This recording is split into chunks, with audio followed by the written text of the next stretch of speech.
নমস্কার। আজ 30শে মার্চ 2024 ইংরেজি শুক্রবার। আজকের সকালের কয়েকটি গুরুত্বপূর্ণ সংবাদে আমি রাজেশ সাবর আপনাদের স্বাগত জানাই। রান্নার গ্যাসে আধার তথ্য যাচাইয়ের শেষ দিন 31শে মার্চ। রান্না গ্যাসে আধার যাচাইয়ের শেষ দিন 31শে মার্চ বলে জানিয়ে দিল কেন্দ্র। এবার কেন্দ্রীয় পেট্রোলিয়াম মন্ত্রক রাষ্ট্রায়ত্ত তেল সংস্থাগুলিকে জানিয়ে দিয়েছে আগামীকাল অর্থাৎ 31শে মার্চের মধ্যে এই যাচাই পর্ব শেষ করতে হবে। তাই আপনারা এখনো যদি আধার আপনাদের গ্যাসের সঙ্গে কানেকশন করেননি তাহলে আপনারা অতি সত্বর তা করিয়ে নিন। 1 থেকে 15 এপ্রিল 31টি প্রচার সভা মুখ্যমন্ত্রীর।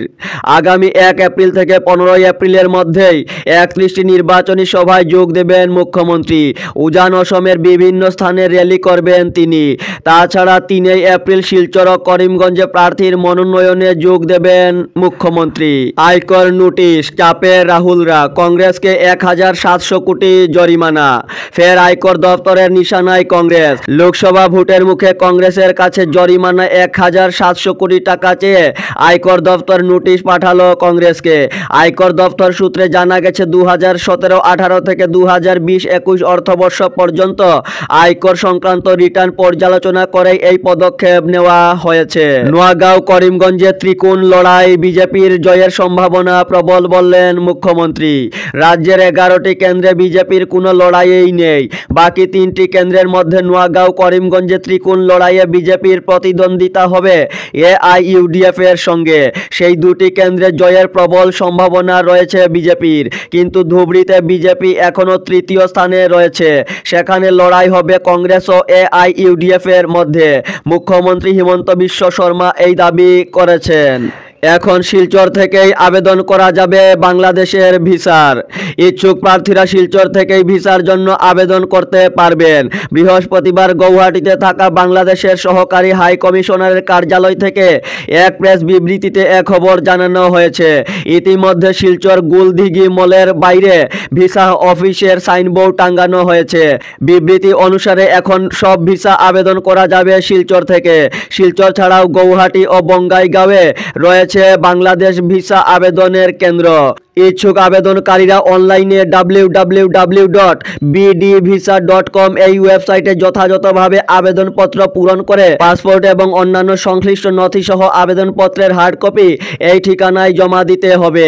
শিলচরে রয়েছে অফিস, গোলদিঘি মিউনিসিপাল মল, দোকান নং 105, 106 এবং 107 এই ঠিকানায় জমা দিতে হবে। লড়াই ইন্ডিয়া বনাম এনডিএর, ইউডিএফ কোনো ফ্যাক্টরি নয় বললেন হাফিজ রশিদ। গতকাল হাইলাকান্দিতে ঝড়ো প্রচার চালান করিমগঞ্জ আসনের প্রার্থী কংগ্রেস প্রার্থী হাফিজ রশিদ আহমেদ চৌধুরী। এদিন বুয়ালিপাড় বাজার এলাকায় দলের নির্বাচনী কার্যালয়ে উদ্বোধন অনুষ্ঠানে অংশ নিয়ে ভোটের প্রচার চালান তিনি। ওই সভায় ইউডিএফ এর 50 কর্মী কংগ্রেসে যোগদান করেন। অনুষ্ঠানে বক্তব্য রাখতে গিয়ে হাফিজ রশিদ আহমেদ চৌধুরী স্পষ্ট ভাষায় জানান, এবারে লোকসভা নির্বাচন হচ্ছে গণতন্ত্র রক্ষার লড়াই, আর এই লড়াই সারা দেশে ইন্ডিয়া ও এনডিএ জোটের মধ্যে। ফলে এখানে এআইইউডিএফ এর কোনো স্থান নেই। সুনাই থেকে সূর্যকান্তকে রেকর্ড ভোট পাইয়ে দেওয়ার সংকল্প ব্লক কংগ্রেসের। সুনাই বিধানসভা কেন্দ্র থেকে দলীয় প্রার্থী সূর্যকান্ত সরকারকে রেকর্ড ভোট পাইয়ে দেওয়ার সংকল্প গ্রহণ করল গতকাল কংগ্রেস। তবে দলের নবাগত প্রাক্তন বিধায়ক আমিনুল হক লস্করকে দলীয় সভায় ব্রাত্য রেখেই এই সিদ্ধান্ত নেন সুনাই কংগ্রেসের কর্মকর্তারা।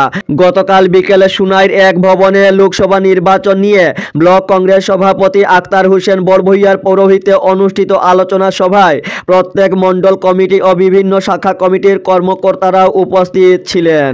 নাম লেখালেই হবে না, দিতে হবে ভোটও, মুসলিমদের বার্তা বিজেপি জেলা সভাপতির। দলে যোগ দিলেই হবে না, দিতে হবে ভোটও, সংখ্যালঘু মুসলিমদের দলে টেনে এমনটাই বললেন কাছাড় জেলা বিজেপির সভাপতি বিমলেন্দু রায়।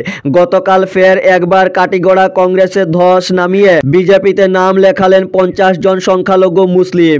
এ নিয়ে পক্ষকালের মধ্যে 250 জন কংগ্রেস কর্মী বিজেপিতে যোগ দিয়েছেন।